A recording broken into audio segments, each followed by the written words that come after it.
कल रात एक ऐसा वाक़या हुआ जिसने ज़िंदगी के कई पहलुओं को छू लिया। करीब शाम के 7 बजे होंगे, मोबाइल की घंटी बजी। उठाया तो इधर से रोने की आवाज़। मैंने चुप कराया और पूछा कि भाभी जी आखिर हुआ क्या। इधर से आवाज़ आई, आप कहाँ हैं और कितनी देर में आ सकते हैं। मैंने कहा, आप परेशानी बताएं और भाई साहब कहाँ हैं और माँ किधर है, आखिर हुआ क्या। लेकिन उधर से सिर्फ़ एक ही रट कि आप फ़ौरन आ जाइए। मैं इसे मुतमईन करते हुए कहा कि 1 घंटा लगेगा पहुंचने में। जैसे तैसे घबराहट में पहुंचा, देखा कि भाई साहब जो हमारे जज दोस्त हैं सामने बैठे हुए हैं। भाभी जी रोना चीखना कर रही हैं। 12 साल का बेटा भी परेशान है और 9 साल की बेटी भी कुछ कह नहीं पा रही है। मैंने भाई साहब से पूछा कि आखिर क्या बात है। भाई साहब कुछ जवाब नहीं दे रहे थे। फिर भाभी जी ने कहा, ये देखिए, ये तलाक़ के कागज़ात कोर्ट से तैयार करा कर लाए हैं। मुझे तलाक़ देना चाहते हैं भाई जान। मैंने पूछा, ये कैसे हो सकता है, इतनी अच्छी फैमिली है, 2 बच्चे हैं, सब कुछ सेटल्ड है। पहली नज़र में मुझे लगा कि ये मजाक है, लेकिन मैंने बच्चों से पूछा दादी किधर है, तो बच्चों ने बताया पापा उन्हें 3 दिन पहले नोएडा के ओल्ड एज होम में शिफ्ट कर आए हैं। मैंने नौकर से कहा, मुझे और भाई साहब को चाय पिलाओ। कुछ देर में चाय आई। भाई साहब को मैंने बहुत कोशिश की चाय पिलाने की, मगर उन्होंने नहीं पिया और कुछ ही देर में वो मासूम बच्चे की तरह फूट फूट कर रोने लगे और बोले, मैंने 3 दिनों से कुछ भी नहीं खाया है। मैं अपनी 61 साल की माँ को कुछ लोगों के हवाले करके आया हूँ। पिछले साल से मेरे घर में माँ के लिए इतनी मुसीबतें हो गई कि बीवी ने कसम खा ली कि मैं माँ जी का ध्यान नहीं रख सकती। ना तो ये इनसे बात करती थी और ना मेरे बच्चे उनसे बात करते थे।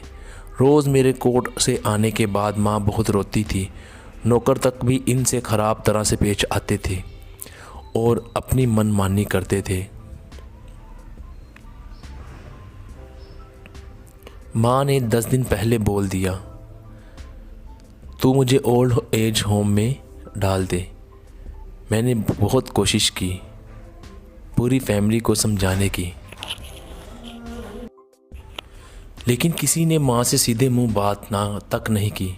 जब मैं 2 साल का था तब अब्बू इंतकाल कर गए थे। माँ ने दूसरों के घरों में काम करके मुझे पढ़ाया, इस काबिल बनाया कि मैं आज एक जज हूँ। लोग बताते हैं कि मेरी माँ दूसरों के घर में काम करते वक्त कभी भी मुझे अकेला नहीं छोड़ती थी। उस माँ को मैं आज ओल्ड एज होम में छोड़ आया हूँ। मैं अपनी माँ की एक एक दुख को याद करके तड़प रहा हूँ जो उन्होंने सिर्फ मेरे लिए उठाए थे। मुझे आज भी याद है जब मैं मैट्रिक के इम्तिहान देने वाला था। माँ मेरे साथ रात भर बैठी रहती थी। एक बार जब मैं स्कूल से घर आया तो माँ को बहुत ज़बरदस्त बुखार में मुब्तला पाया। पूरा जिस्म गर्म और तप रहा था। मैंने माँ से कहा, तुझे तेज़ बुखार है। तब माँ हंसते हुए बोली, अभी खाना बनाकर आई हूँ इसलिए गर्म है। लोगों से उधार मांगकर मुझे दिल्ली यूनिवर्सिटी से LLB तक पढ़ाया। मुझे ट्यूशन तक नहीं पढ़ाने देती थी, कहीं मेरा वक्त बर्बाद ना हो जाए। कहते कहते रोने लगे और कहने लगे, जब ऐसी माँ के हम नहीं हो सके तो अपने बीवी और बच्चों के क्या होंगे। हम जिनके जिस्म के टुकड़े हैं, आज हम इनको ऐसे लोगों के हवाले कर आए जो इनकी आदत, इनकी बीमारी, इनके बारे में कुछ भी नहीं जानते हैं। जब मैं ऐसी माँ के लिए कुछ भी नहीं कर सकता तो मैं किसी और के लिए भला क्या कर सकता हूँ। आज़ादी अगर इतनी प्यारी है और माँ इतनी बोझ है तो मैं पूरी आज़ादी देना चाहता हूँ। जब मैं बग़ैर बाप के पल गया तो ये बच्चे भी पल जाएंगे। इसीलिए मैं तलाक़ देना चाहता हूँ। सारी प्रॉपर्टी मैं उन लोगों के हवाले करके इस ओल्ड एज होम में रहूँगा। वहाँ कम से कम माँ के साथ तो रह सकता हूँ। और अगर इतना सब कुछ करने के बावजूद माँ आश्रम में रहने के लिए मजबूर है तो एक दिन मुझे भी आखिर जाना ही पड़ेगा। माँ के साथ रहते रहते आदत भी हो जाएगी। माँ की तरह तकलीफ़ तो नहीं होगी। जितना बोलते इससे भी ज़्यादा रो रहे थे। इसी दरमियान रात के 12:30 हो गए। मैंने भाभी जी के चेहरे को देखा। उनके चेहरे पछतावे के जज्बात से भरे हुए थे। मैंने ड्राइवर से कहा, अभी हम लोग नोएडा चलेंगे। भाभी जी, बच्चे और हम सारे लोग नोएडा पहुँचे। बहुत ज़्यादा गुजारिश करने पर गेट खुला। भाई साहब ने गेट कीपर के पैर पकड़ लिए। बोले, मेरी माँ है, मैं इसे लेने आया हूँ। चौकीदार ने पूछा, क्या करते हो साहिब? भाई साहब ने कहा, मैं एक जज हूँ। इस चौकीदार ने कहा, जहाँ सारे सबूत सामने हैं तब तो आप अपनी माँ के साथ इंसाफ नहीं कर पाए। औरों के साथ क्या इंसाफ करते होंगे साहिब? इतना कहकर हम लोगों को वहीं रोककर वो अंदर चला गया। अंदर से एक औरत आई जो वार्डन थी।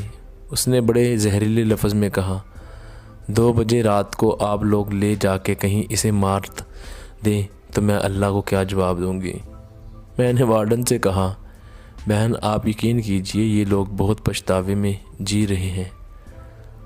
आखिर में किसी तरह उनके कमरे में ले गई। कमरे का जो नज़ारा था उसे लफ्ज़ों में बयान करना मुश्किल है। सिर्फ़ एक फ़ोटो जिसमें पूरी फैमिली है, वो भी माँ के बगल में जैसे बच्चे को सुला रखा है। मुझे देखी तो इसे लगा कहीं बात ना खुल जाए, लेकिन जब मैंने कहा कि हम लोग आपको लेने आए हैं तो पूरी फैमिली एक दूसरे से लिपट कर रोने लगे। आसपास के कमरों में और भी बुज़ुर्ग थे। सब लोग जाकर बाहर तक ही आ गए। इनकी भी आंखें नम थी। कुछ वक्त के बाद चलने की तैयारी हुई। पूरे आश्रम के लोग बाहर तक आए। किसी तरह हम लोग आश्रम के लोगों को छोड़ पाए। सब लोग इस उम्मीद से देख रहे हैं थे शायद इन्हें भी कोई लेने आए। रास्ते भर बच्चे और भाभी जी तो चुपचाप रहे, मगर माँ और भाई साहब एक दूसरे के जज्बात को अपने पुराने रिश्ते पर बिठा रहे थे। घर आते आते करीब 3:45 हो गया। भाभी जी अपनी खुशी की चाबी कहाँ है ये समझ गई थी। मैं भी चल दिया, लेकिन रास्ते भर वो सारी बातें और नज़ारे आँखों में घूमते रहे। माँ सिर्फ माँ है, इसको मरने से पहले ना मारे। माँ हमारी ताकत है, इसे कमज़ोर नहीं होने दें। अगर वो कमज़ोर हो गई तो सकाफ़त की रीढ़ कमज़ोर हो जाएगी, और बिना रीढ़ का समाज कैसा होता है ये कैसे किसी से छुपा हुआ नहीं। अगर आपके आसपास या रिश्तेदार में इस तरह की कोई मसला हो तो उन्हें ये ज़रूर पढ़वाएं और अच्छी तरह समझाएं। कुछ भी करें, लेकिन हमें जन्म देने वाली माँ को बेघर बेसहारा नहीं होने दें। अगर माँ की आँख से आंसू गिर गए तो ये कर्ज कई जन्मों तक रहेगा। यकीन माने सब होगा तुम्हारे पास, लेकिन सुकून नहीं होगा। सुकून सिर्फ माँ के आंचल में होता है। इस आंचल को बिखरने मत देना। इस दिल को छू लेने वाली दास्तान को खुद भी पढ़े और अपने बच्चों को पढ़ने को दें, ताकि इस से इबरत हासिल कर सकें। दोस्त